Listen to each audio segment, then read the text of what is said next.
So, this is again yet another video from Chris's Central Station, but we're at the Melbourne Meccano exhibition, and you saw my previous one, you saw Jack's great locomotives. Let's look at what some of the other boys have done here.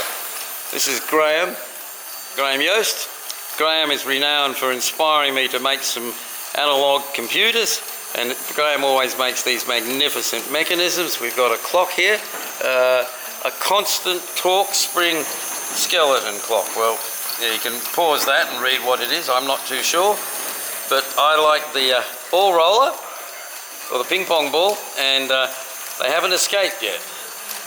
We've got this figure here, which I'll let your mind work out what it is, but what I really want to highlight is the Mobius models. And if you know what a Mobius strip is, get a piece of paper, twist one end, join it together and see how many lines it takes you to draw around. I have been asked to do a Mobius train. Just can't work out how to stick the trains on the rails when they go upside down.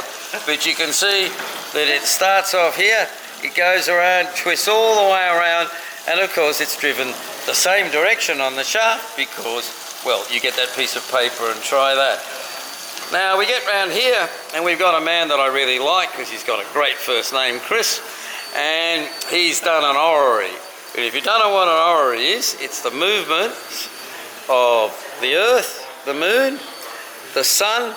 Well, that would be Mars, that would be Mercury, and of course, Chris doesn't know any other planets after the Earth, so that's all we've got. But if you were to time this, or run this at real-time speed, you would find that this is dead accurate. Oh, very, very accurate. With Meccano, we can do amazing mechanisms. If you look at the gears in here, if I come in close, for the moon going around the Earth, and of course, Chris has got the Earth on the right 23.5 degrees axial tilt, which is why we have seasons. And this takes a lot of figuring out, and it's running really well. Chris also specialises some cars, and of course, he too has a Garrett, but Meccano being Meccano, this one is not working at the moment. It did work this morning, but I didn't get in here to film it. And then we've got, oh, very interesting oscillating cylinder steam engine. And if you watch how this works, you'll see that the cylinder is actually oscillating so that the valve gear works, driven from the motor. There's the governor, if you look in here, to control the speed. As the speed goes up, those go out. It reduces the steam going through the engine. Just imagine the bearings that one have to do on that. So say goodbye, Chris.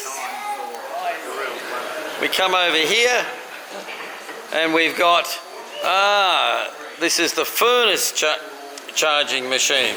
We have a look here. So when you put things into a furnace, it gets a bit hot if you're too close to it. So this little truck goes backwards and forwards and puts the coal or whatever goes into the furnace without the guy getting a nice skin or being slightly cooked. We've got some other mechanisms down here, and we'll come down here and have a look at the tricky track. Now what I like about this tricky track is, apart from the spiral, that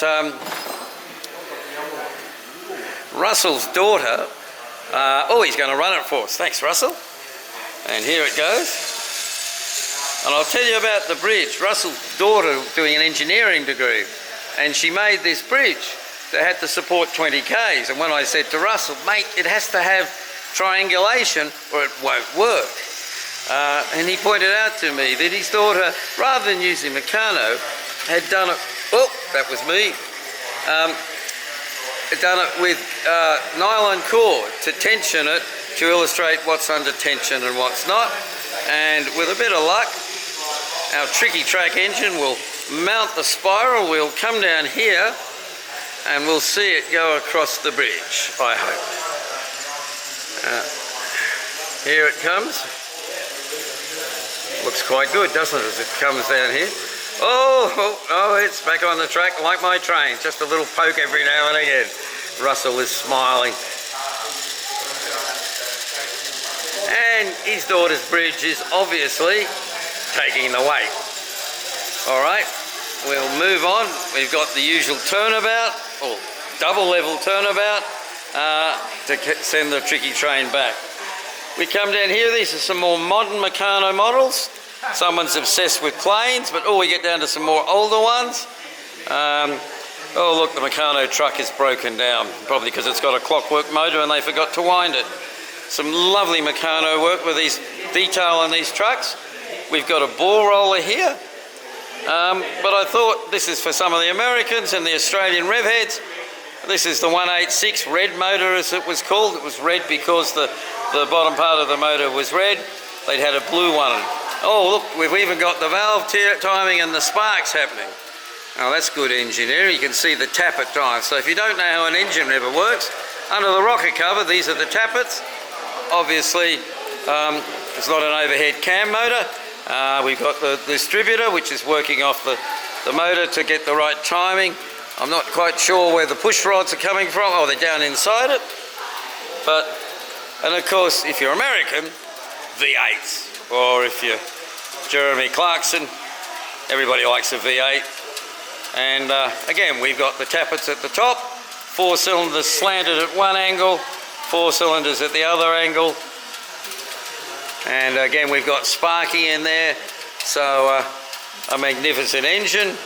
Another ball roller, I think it looks almost the same. Those of you that haven't seen a mechanograph, well, this is, wow, this is a mechanograph and a half. Normally you only get 1 pen. But Mark has made a magnificent effort here. Look at the patterns that it's drawn. Wow. Just look at this one. So that's what you can do with 3 pens. I tried to make one of these. Mine didn't run long enough to work. Oh, he switched it on for us. Oh, look at that. Almost like an orrery, isn't it? So, and by altering the rods in these places like here, you can change what sort of figure you get, what circles you inscribe, the other set over there, and the other set down here. And looks like this is performing a little bit of interference to give us some more interesting figures. And then we come down to our last lot of models in this room. This is by my friend who spent 50 years a farmer, our Meccano, and you can see every kind of farming implement, including some very old stuff. So that's a Kiln Straight number 3 tractor, 1916. Fairly primitive by today's standards, but you notice it's got a front wheel drive that's a track, an idler here which is a track, and then it looks like, oh, that's driven, and you've got the wheel at the back.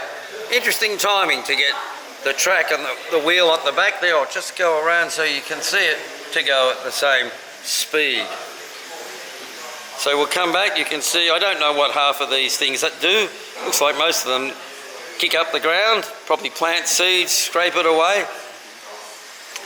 That's an electric van. So again, this is Barry's models, Barry's 50 years. So that's electric van from 1919. So it's a bit older than my electric car.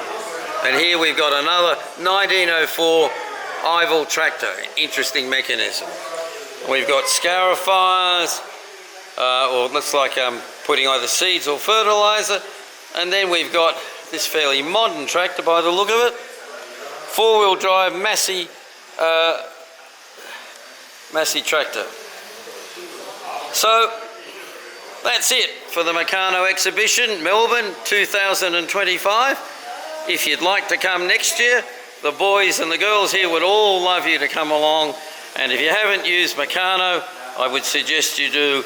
That's how the English built so many great engineering things to fight off the Germans in the Second World War, because all the men of that time had all spent from 1901 when Meccano was invented.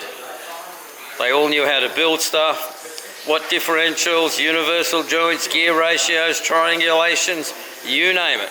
Meccano does it for you. Thanks very much, boys. Thanks very much from Chris's Central Station.